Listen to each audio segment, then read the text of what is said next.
feel able to turn the tables. I could do this, just keep moving, keep your hands up, stupid. I feel lucid, a new viewing.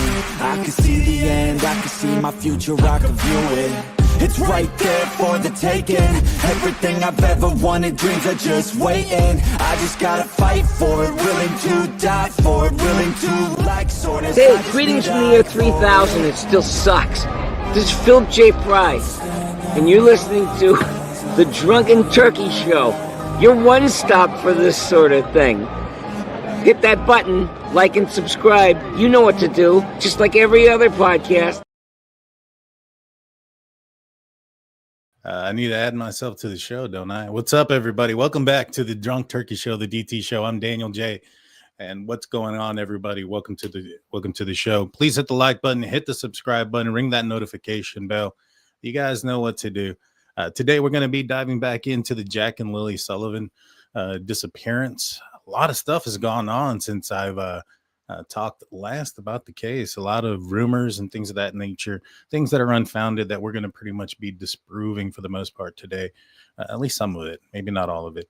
But we'll talk about it all and we'll break it down one piece at a time. So like I said, please hit the like button, subscribe, ring that notification bell.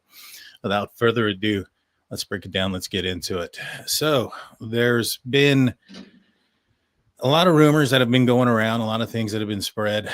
You know, Daniel reached out to me and told me about some of these rumors and stuff. And so I reached out and looked and kind of got an idea of what some of the things that were being said. And so I had a little bit of a, I guess you could say, an interview with Daniel, and more so like a conversation, right? And, you know, I just kind of want to ask him some questions about some of the allegations and things of that nature, and he was very open about everything. One of the first things that had came out, he was apparently, some people were saying that he took some courses online referencing I guess some criminal justice classes of some sort.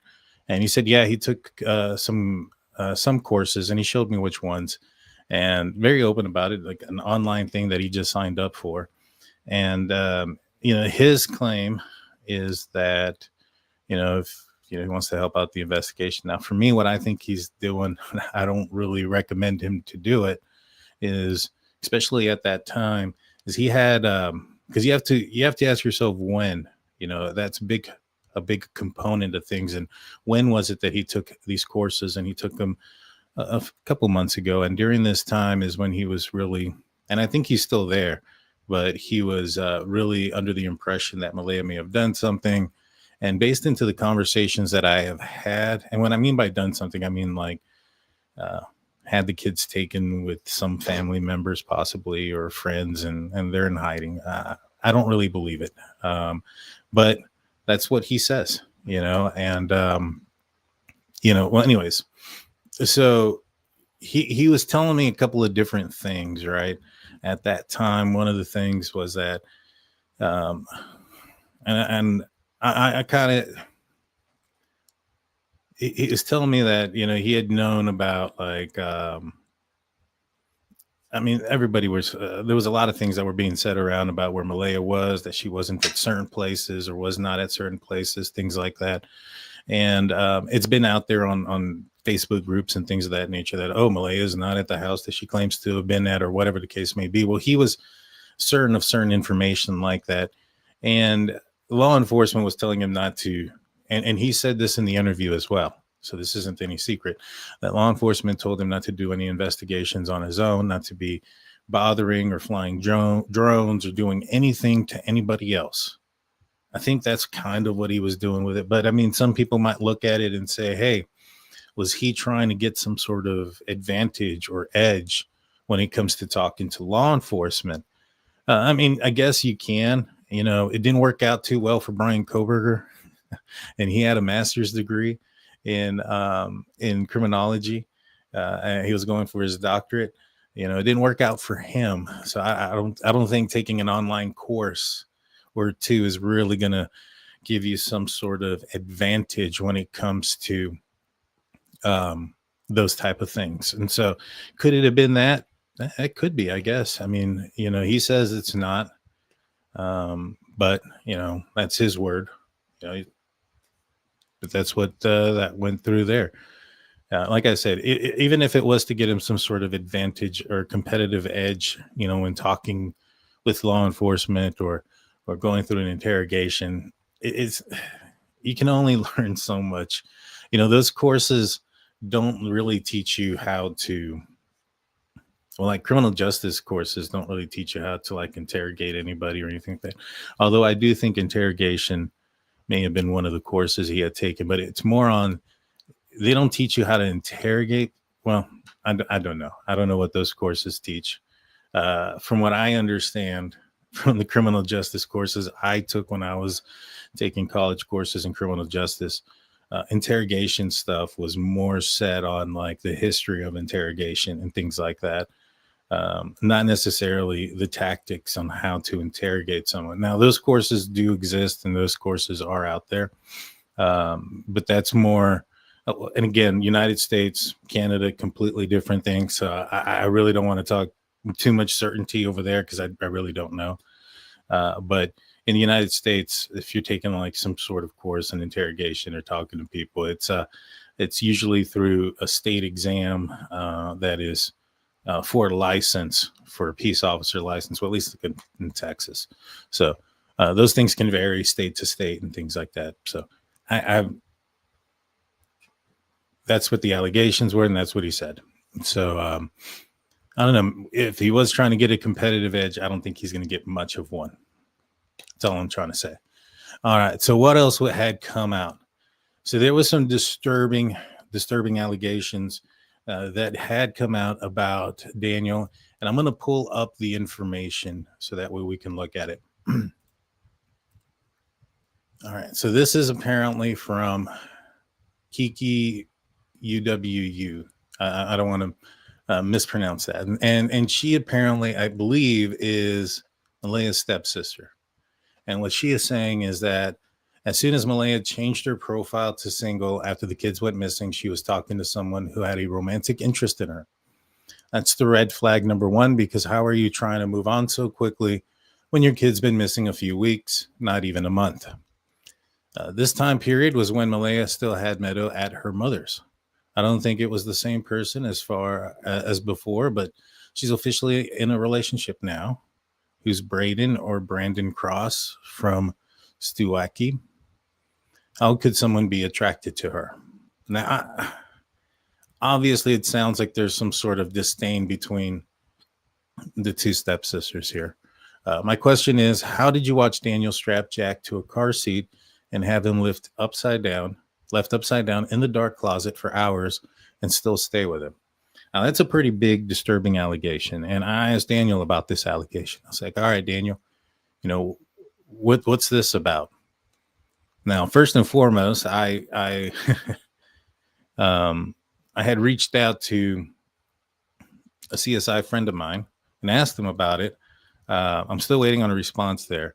And so hopefully I can get one. But I was kind of wondering myself, because I was asking about it. And he's like, the first thing he said is like, Daniel, we have an older trailer that was pretty small. They did away with some walls and things. Some of the things that they did away with were the closets. There are no closets in the trailer. And so I said, all right, I can only take his word for it, but he says there's no closets in the trailer. And I believe that there was some walls that were moved and things of that nature in the trailer as well. And so he had said that, the closets were removed. Now I asked him, I was like, hey, if the closets were removed, you said something to the effect that one of the reasons why you believe somebody came into the house and picked up, Jack and Lily was because the jacket wasn't hung up. Where was it hung up at?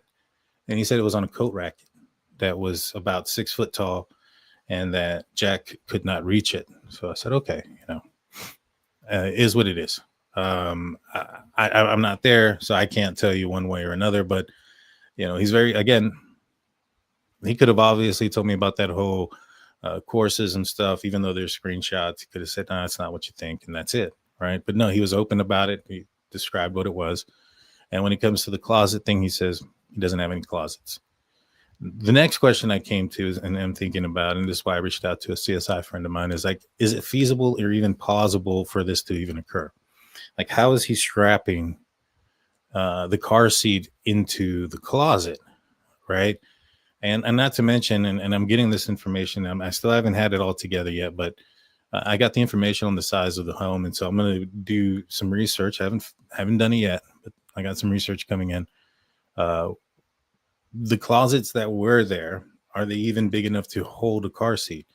And given the age and the everything else with the closet, can you put a car seat in there? What would you have to take out? I mean, obviously you'd have to take out all the clothes. What are you strapping it onto? How are you holding it up?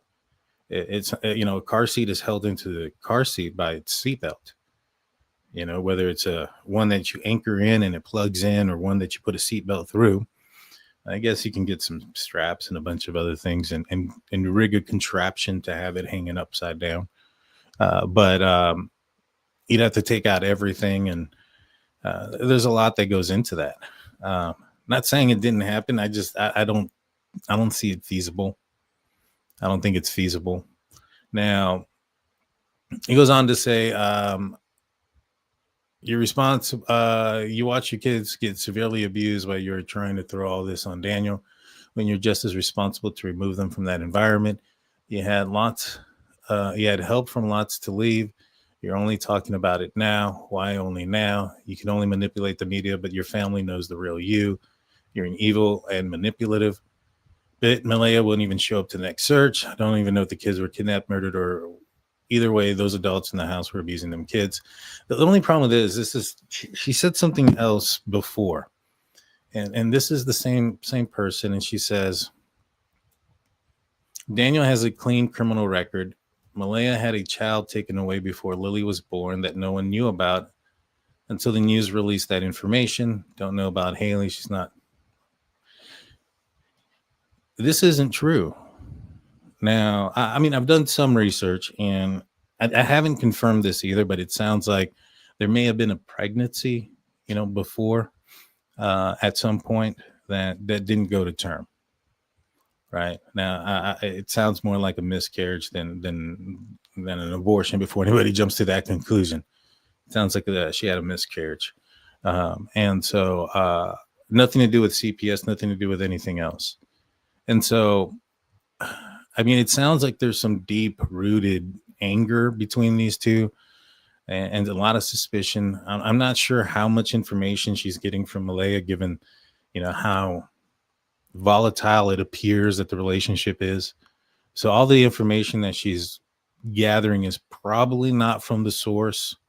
I don't think Malaya is divulging this information out to this young lady. Now, I've reached out to Malaya's camp and asked them about it, as well. And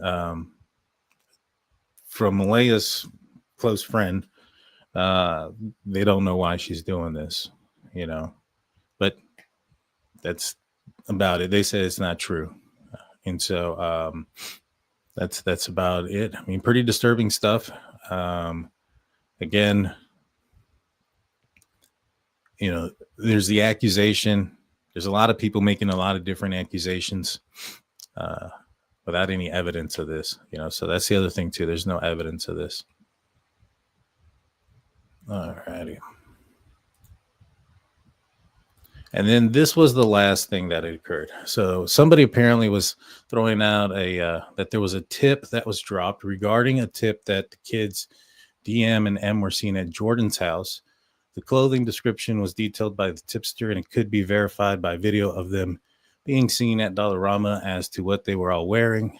That would prove it was a credible tip, and the RCMP would only know at this point. So Daniel put me in touch with Jordan. I got to talk with him, and he kind of explained everything that had occurred here. For one, he said this never happened. Like they were not there the day before. So let's break down the possibilities of them being there the day before, because that's what this is alluding to, right? This is alluding that they were seen on with the clothes that they were wearing the day before. So this must have been, the day before. Well, Malaya and Daniel's movements are all tracked by their phone, and then obviously they're on camera and things of that nature. Also, because of that, because of their movements being tracked and stuff, RCMP would know about if there was some sort of interaction, if there ever was one. Now, Jordan said that this never happened on that date, that RCMP did not talk to him about that day. Now, he did say that there was a tip that somebody said that they saw two young kids and a female at his place. Now, he explained to me who it was, and I'm not going to explain to anybody who they were, but he did tell me who they were, and that RCMP has already looked into it. It was family members of his. They just so happened to have a little boy and a little girl. RCMP has looked into it, and from what I understand, they've cleared the situation. And this wasn't the day before. This was sometime after the fact. Not like an extremely long time after, but maybe, I think like a couple of weeks maybe or so, that somebody had reported seeing, two little kids and a female at his place. RCMP went, asked him about it. He told them the same thing. They went, checked it out. From what I understand, they cleared it. And so, yes, RCMP would know at that point. I'm not going to divulge because this family's already been through enough. So I'm not going to say who or what or anything like that. He needs to chill out a little bit, but I'm not going to say anything else about who it was. RCMP knew who it was. They went and they spoke and able to verify that information. And so has nothing to do with the case at all. Now, this brings up my next topic about tipping for every little thing. Apparently, and they've told this to Daniel. I had the conversation with Daniel, and Daniel told me that, they tell him like, hey, if he changes his profile picture, they start throwing in these tips. They've even told him that Belinda's lawyer has filed several tips against him. They apparently they're not even keeping it anonymous anymore, is what it sounds like, which is crazy on its own, but if that's true and they're telling Daniel that, then that is what it is. Well, anyways, in the Delphi case, there was a guy named Richard Allen who got arrested and convicted of the murder of two little girls.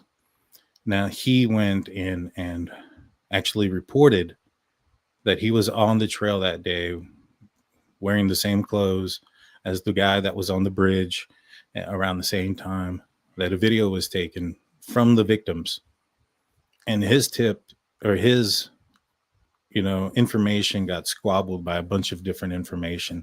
Some of them led, some of it was, you had to go and check it out. Braun Logan or what's his name?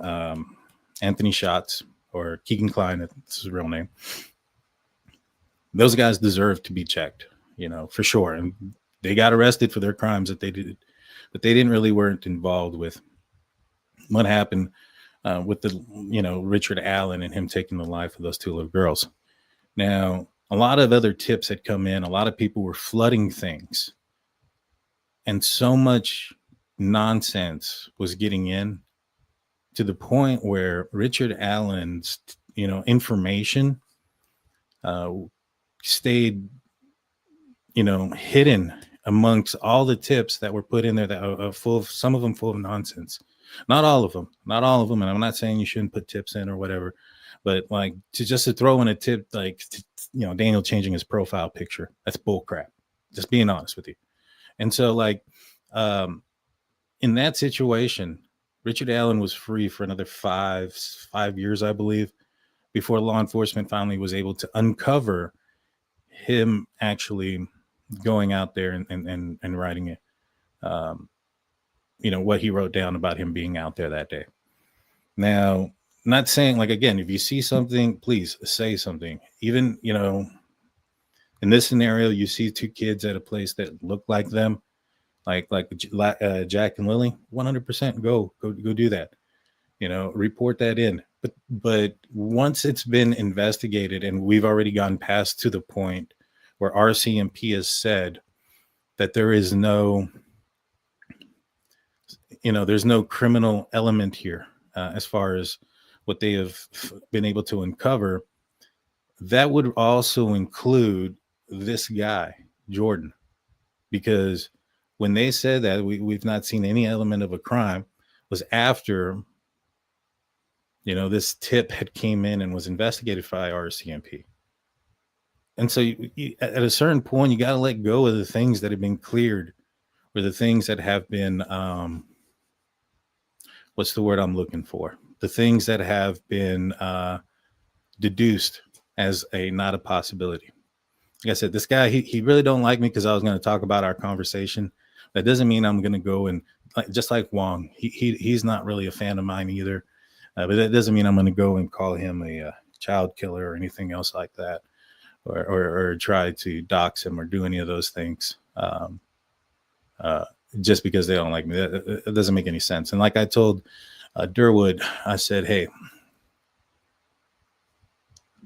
I don't believe that Jordan did anything. Obviously, he was cleared by RCMP. And so it makes no sense to have people wasting their time looking in that direction.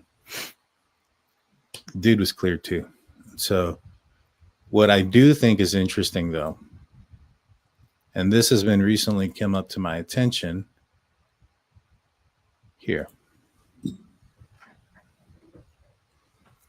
On May 2nd at 11:49 p.m., GSR Command states that they asked, did the kids have stickers on their clothing or backpacks? Do we know if the kids have had stickers on their backpacks? We found a little shiny star sticker over here by the bridge. Over, stand by. That's all we could answer. Stickers with strawberries. Say you found a star. Yeah, it's like a holographic little star. Over. Okay, what team is that? Task 121. Roger, could copy that. So at about almost 2 hours after the kids have gone missing, or at least 911 has been called, and search crews have gotten there. They find a sticker that is near a bridge not too far away. Now, I've done some research, and I'm trying to figure out what bridge they're referring to. Again, I talked to Janie, and she's like, I don't think there's a bunch of kids that are in the area. Let me rephrase that. Not a bunch of kids. There's a few kids. Obviously, there's a bus that goes around and picks up kids. That sticker could have come from a number of kids. So it's not 100% sure that it's Lily's. I spoke to two other persons who had talked to me about it. One specific person that I'm not going to give out their information told me that they believe it's a similar sticker that may have been on Lily's backpack. Now, don't know where the belief comes from outside of maybe it's a sticker that was provided at school and somebody saw it. But there are if it was a sticker from school, there is the possibility that school had other kids. The school bus dropped off other kids in the area.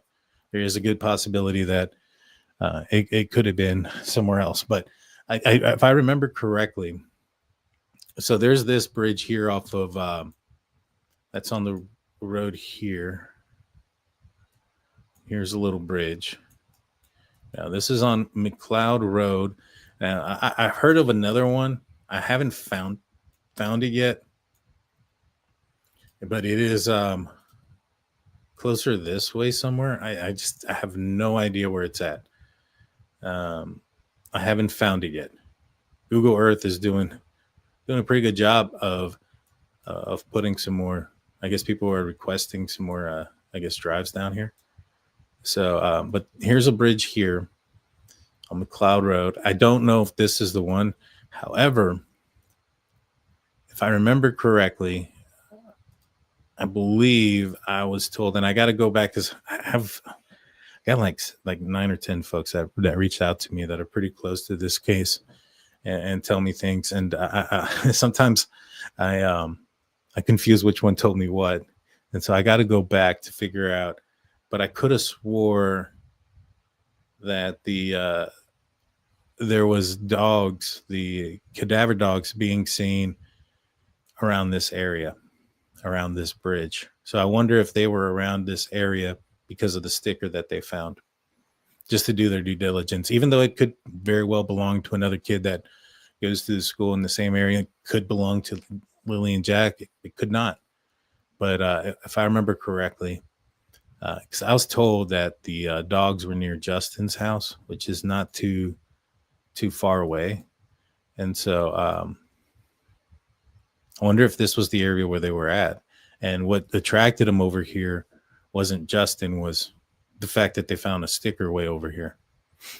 Now, this is a pretty good ways away. It's not impossible for them to have gotten here if they would have just, walked down the street and then turn right here and then turn around the corner. I mean, it's not an impossible route to get to. It is going the opposite direction of where the boot print and the blanket is. And so that tends to lend me to believe that it's not related. If I had to put some money on something, I would say it's not related.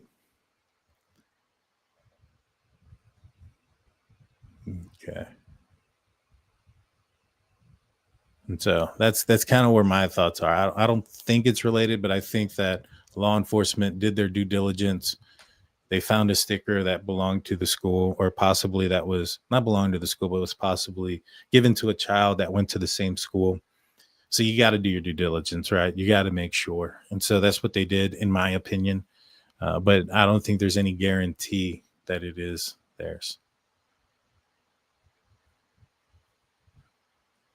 Now, if it's not here, if it's somewhere over here, because there's another bridge, I'm trying to figure out where it's at.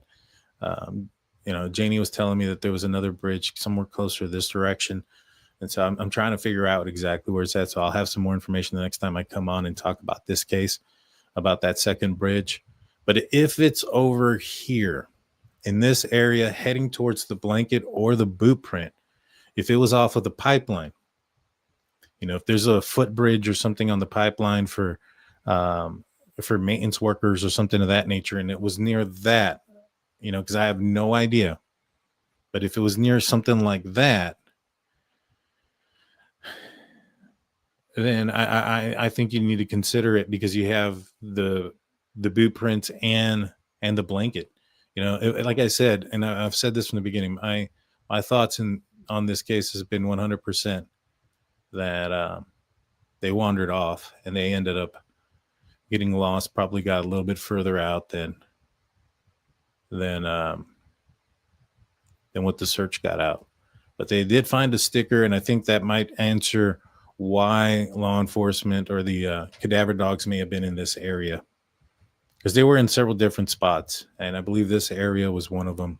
And I think that's we may have answered the reason why it doesn't. And just because they go out there and investigate that specific area doesn't necessarily mean that they had anything outside of the sticker to believe that the kids were there, right? They're just doing their due diligence. There was a sticker found, even though it's away or a different direction, you got to do your due diligence and check and make sure, and so that's why they searched this place. That's why they searched Daniel's place. Even though they may have gone in there thinking we're probably not going to find anything, although they searched it a few times with several dogs. And so they did their extreme due diligence to make sure that they swept it, not just once or twice, but 3 times, and 3 times 2, because there was 2 dogs. So 6 times was this property searched by a cadaver dog. So that was a very thorough search.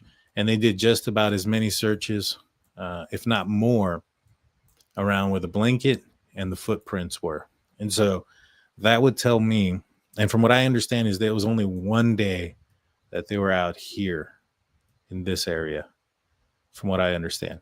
And so that leads me to believe that they were focusing on the places where the kids most likely went, and spent one day over here as a, just to make sure, if that makes sense.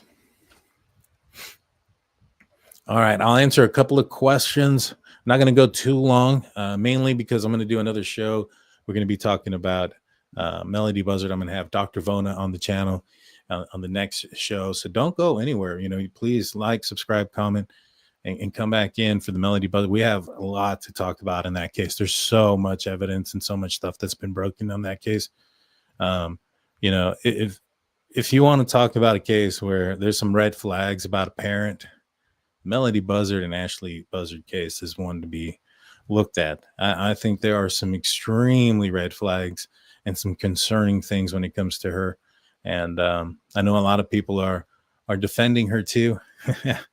I'm looking at the evidence, and it's not siding in that direction for me. So you're going to want to make sure. Was there an interview? There was an interview. I spoke with both Daniel and Jordan. I interviewed them about some of the things that were going on, and I just explained everything that they pretty much said. It was like a 10-minute thing. It wasn't a very long thing, but I wanted to ask them some questions about the accusations that are out there, and ask some questions about the what it is that law enforcement did to verify that these things weren't true. In the case for Jordan, he said, he's getting dragged into something that he had nothing to do with anything. And, somebody saw a couple family members at his house and reported, that it was, possibly Lilly and Jack. RCMP went, talked with him, confirmed his story, talked with whoever they needed to talk to, and they cleared him. And so I don't understand why people are coming out bothering him at this point anymore. This situation had occurred like a super long time ago. And, RCMP's already looked at it. And just like the person that said it in the comment section was like, RCMP is the only one that would know at this point. Well, yeah.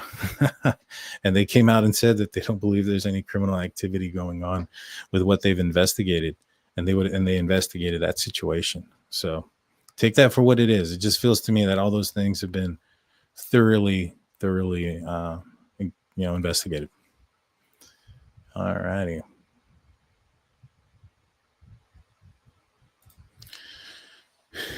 Roxanne says, for Daniel to say that he guarantees 100% that you won't find anything in the woods, so he knows what happened to these poor kids where they are.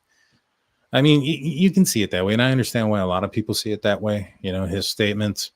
I don't like the statement either. I think he's got confirmation bias where he thinks that he knows exactly what happened. And, I have a saying, to a hammer, everything's a nail. And that goes for a lot of things. And so a lot of people will look at a certain situation and take the information. And I've seen this in the true crime community pretty bad, where one piece of information will get out there and the same piece of information will be dissected and perceived by two very different perspectives with two very different outcomes of opinion based on the same piece of evidence. And so I don't know why he's saying he's 100% sure. Does he know for a fact that they're not out there? Could it be because that's what he claims the RCMP search crew told him?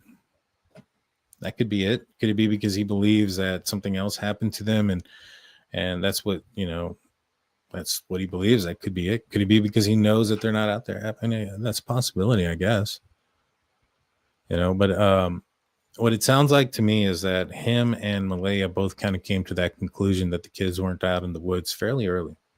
So take that for what you put it as. But from what I understand, both of them separately, and this is, as they separated, they both came to this conclusion that they're not in the woods because to them, they fell asleep and it was only a few minutes since the time that they fell asleep and that the kids got out of the house. And that ground and search team were not that far behind because they were searching for somebody else. And given the technology that they had and the search efforts that they put into it, that they would have found something. Now, to me, I think they found quite a bit. They found boot prints. They found a blanket. They found possibly a sticker. I don't know where it's located. It depends on where it's located. There's a possibility of a sticker that they found. And that's stuff that we're not even being told yet, right? I mean, that's the stuff that we know about. We don't even know about the stuff we're not being told about, what they may have found on the search or not found. Now, I would assume that we're probably told the majority of everything, because I still think this is considered a missing persons case there. And you know, their behavior is of the fact that they believe that these kids are missing, and they mean the RCMP. And the reason I say that is because if they believe that Daniel or Malaya did something or had some sort of criminal liability or culpability, I don't believe that they would be giving out as much information about their investigation as they've done. Right? I've never seen that happen in any case where this amount of information about an investigation has been disclosed about a potential person that you're going to arrest before the arrest occurs. I've just never seen that happen before. And so, you know, could this be some weird tactic I'm not aware of? Obviously, 100% could be. I just don't think that's going to be the case. And to me, I think the information that they're putting out there and the sheer amount of information is to, one, hopefully probably die down some of the conspiracy theories before somebody gets hurt. Also, to probably also inform the public that this is where they believe.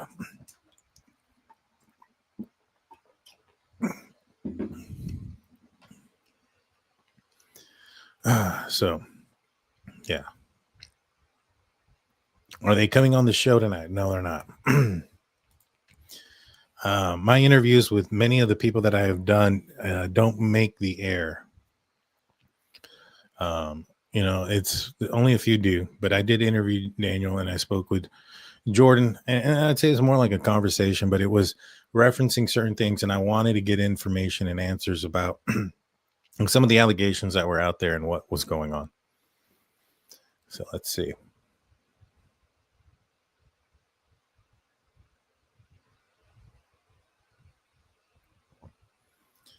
Put a couple of stars so that I can see that you're talking with me, guys.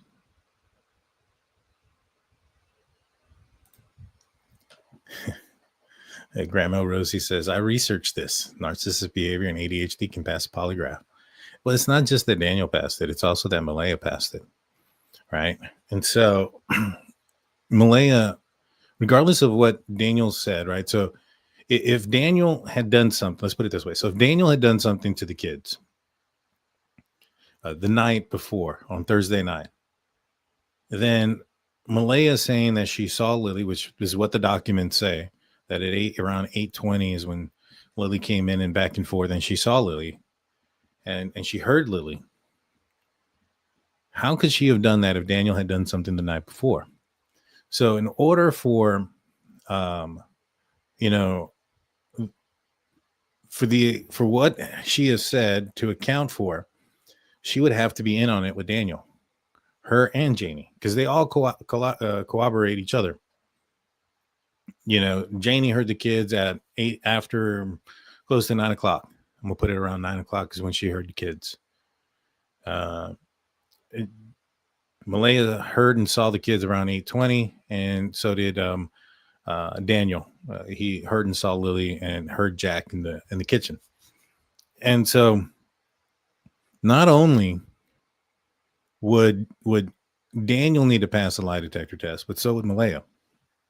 So it's twofold. You know what I'm saying? It'd be different if there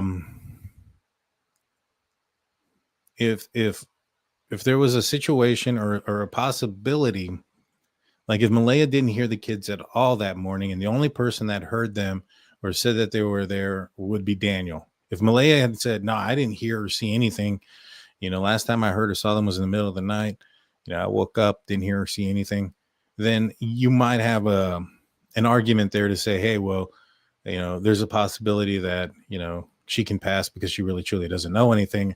Daniel must have done something the night before. There you go, right? But that's not the case. She says she heard him and saw Lily in the morning. That's in the RCMP documents. And so she she basically is corroborating what Daniel's saying is what he heard earlier. And so if Daniel's lying, so is she. And so now you need two people to not just get inconclusive, but to go all the way to passing. Right? Now, when it comes to the accuracy of a lie detector test, sometimes it'll tell you that you've lied when you've told the truth. That's where they're more faulty at. It's less faulty, which it still is. It's not like perfect, obviously, but it's less faulty of going the other direction.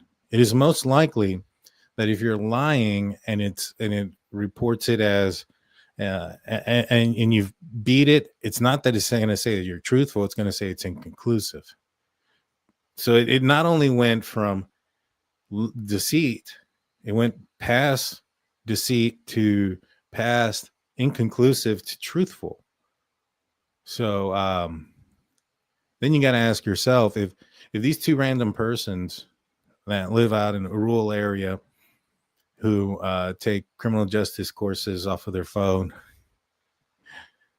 from a phone app, if that's all it takes to pass that and to beat interrogations and stuff like that, then I'm surprised anybody gets arrested or anybody gets, everybody should be opting in for these lie detector tests. All you got to do is really believe really hard that you're telling the truth and you're going to pass it.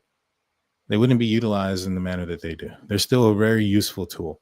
Now, what they can't do is be used against somebody in court, right? But they're very useful to get information and some answers. And now, why can't it be used in court? It can't be used in court because, it's there to protect the defendant. It's not there to protect the state. So I guarantee you, if Daniel ever did get arrested, that his defense attorney would be utilizing that lie detector test in trial, because it's not to protect, because the answers of that are in his favor, not necessarily like so that he can use it, because the protection isn't against the state, it's for the defendant. And if the defendant passed him, shoot, wouldn't you want that in? If you were a defendant in a crime that you passed a lie detector test, I'm sure every defendant would, 100% across the board. And so is it possible that he did? Maybe. That bridge over McLeod Road, the water in there is not very deep. It's not, doesn't have to be. Do I know what the human remains dogs found? I do not. From what I understand is they didn't find anything. But if they found something, let me know. I don't know everything. So if they did find something, let me know.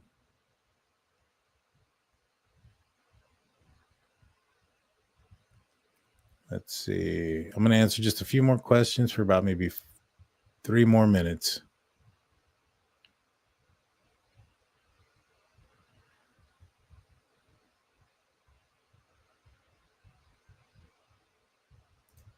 Yeah, get a pic. So I asked for one. Now, I haven't gotten it yet. I hope to get one. I asked Daniel if he can give me a picture of the interior, no closet stuff. I'll see if I can get that again. I'll ask him again to clarify that. I did ask him, and it's not that he like shied away. There was a lot of questions and a lot of things. I said, "Hey, can you give me a picture of you not having closets?" And so I'll ask him again and see if I can get that going for you guys. But yeah, it shouldn't be a problem.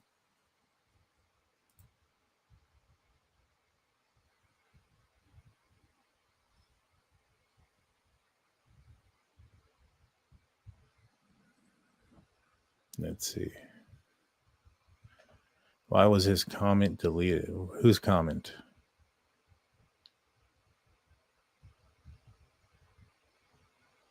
Daniel's comment was deleted. I don't know what his comment was. Let's see. Lobster comes in with 279. Thank you, Lobster.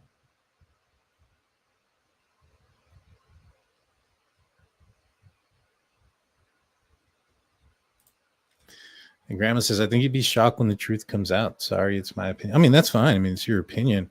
I just want to know, like, what else could come out? Like, what else? I mean, outside of a confession from Daniel, outside of like, what more of an investigation can be done into them that's going to uncover more? You know, they've already done the lie detector test. They've already given up their phones. They've given up their GPS locations. They've given up their financial records. They've, you know, given up multiple statements and interrogations. Like, you know, I would understand, like, for instance, if the statement was like, oh, we're waiting on the results of this, or we're waiting on the results of that.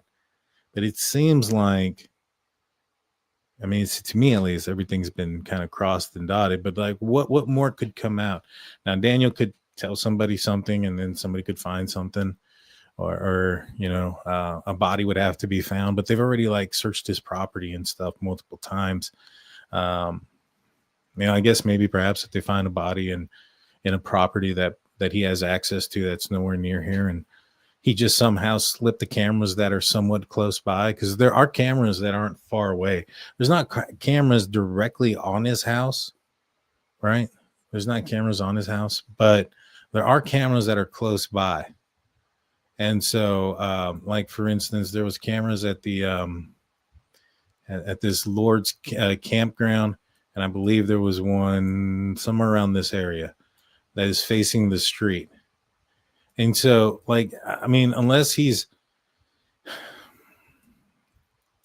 I don't know, I mean, doing an ATV run, you know, with the kids through the back, and then, I don't know, flying this direction, crosses the railroad tracks, drops a blanket. I don't know how the footprints happened, but he plants the footprints too, somehow floats in the air to put the footprints in the mud without his prints being placed. Or maybe, I mean, I don't know. I mean, that's, I guess, how he did it. And then, you know, in the mud and in the marsh and everything else through here, managed to get through there without leaving any evidence of him being there. And just, like, hiked it, or took an ATV miles and miles away outside of the search, and then hit the bodies there. I mean, that's kind of what would have had to have, and then made his way back through the back, you know, these wooded areas, to not get caught on any of these cameras that are on either side of his house, basically. That would have captured him leaving off of this roadway, which would also have captured anybody else heading towards or away from his house, you know, at 9 o'clock in the morning. If people want to say that it was like Malaya's family or somebody that Malaya knew, you know, those cameras would have captured them leaving or going too. You know what I'm saying? So you have, you know, you have the thought that it could be Daniel, but there's got to be a lot of questions and stuff that are answered here. And I mean, there's too much stuff here that would have made it easy for law enforcement to arrest him. That's the other thing. You know, what I'm trying to say is that when somebody is this cooperative, you know, hasn't lawyered up, hasn't done any of those things, they're this cooperative with law enforcement, and they did something, it's usually found out pretty easily. I mean, there's a lot of cases we can just kind of, Haro case, Emmanuel Haro, his parents, they did something real easy to figure it out. And they were only partially cooperative. And as little cooperative as they were still able to get busted and caught. Let's see.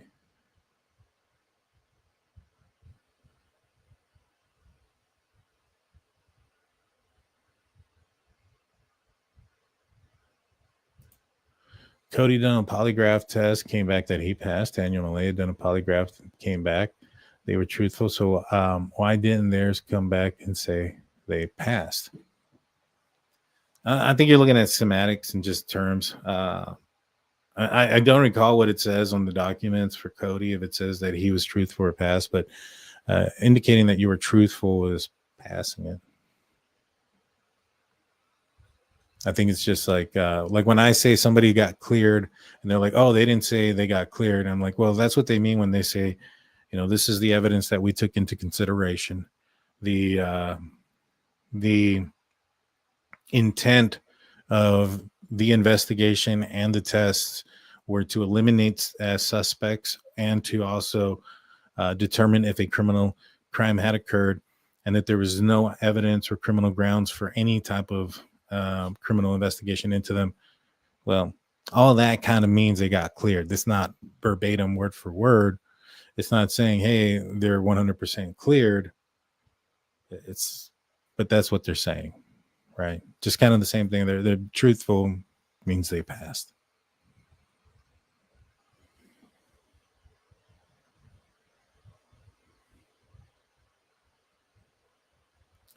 How's it going? We got Diane being the newest member. Thank you. And then Rachel comes in. Question: Do you vibe 2 or more arrests? Maybe not a homicide charge, but branches off. Also, Sebastian Crab started with KP and Seb. Wild wanted input. Sorry, using talk to text. No biggie. Let me actually pull this off of the screen real quick. Oh man, I got to get going here. This is gonna be the last question. Let me pull this up here. Do I think any arrest will happen out of this? Probably not. I don't think so. Even if they were to find the kids in the woods, and they're say come to the environment, right? Let's just say that ends up being the case. I don't think so. I don't think they're going to be charged. I know a lot of people are going to want to be charged for like neglect and things like that for allowing the kids to get out. And you may have an argument there. But I mean, we'll have to cross that bridge when it comes. But I would say probably not, because that's probably what they suspect already. Law enforcement is that the kids wandered off. And so my guess is that they may have made an arrest already. Look at what happened with the Melody Buzzard case that we're about to talk about. They arrested the mom for a crime as soon as she committed one, as fast as they could, so they can hold her. And they put a big old bond and things like that. And so, yeah. Well, I'm going to run to that case, and we're going to talk about that here in the next show. I'm going to get off, and then I'm going to go live probably in the next 6 minutes. So hit the like button, subscribe. Go check it out. Me and Dr. Vona are about to go live. We'll see you there. Thank you, everybody, for tuning in. I'll talk to you next time on this case. We're here in about 7-8 minutes on the next one. Peace out, everybody.